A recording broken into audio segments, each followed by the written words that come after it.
गांव के किनारे एक छोटा बच्चा जिसका नाम आरव था, खेलते खेलते जंगल की ओर निकल गया। उसकी मासूम आंखें रंग बिरंगी तितलियों को देख चमक उठी।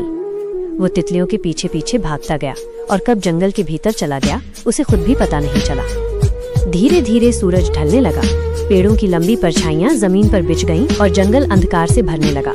आरव ने चारों ओर देखा, न गांव का रास्ता दिखाई दे रहा था, न कोई आवाज सुनाई दे रही थी। हवा में पेड़ों की सरसराहट और दूर कहीं जानवरों की आवाज ने उसके दिल की धड़कनें तेज कर दी। उसने कांपती आवाज में पुकारा, माइनस माँ, माँ।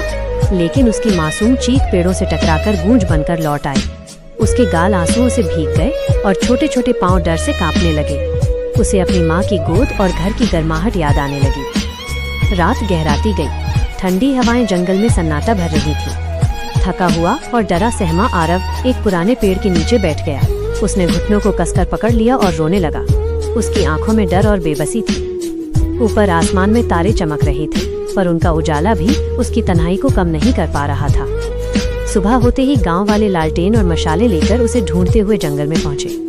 बहुत खोजने के बाद उन्होंने आरव को पाया। वो पेड़ के नीचे थका हुआ रोते रोते सोया पड़ा था। जैसे ही उसकी माँ ने उसे देखा, वो दौड़कर उसे अपनी बाहों में भर लिया। आरव ने आंसुओं से भीगा चेहरा उसकी गोद में छुपा लिया।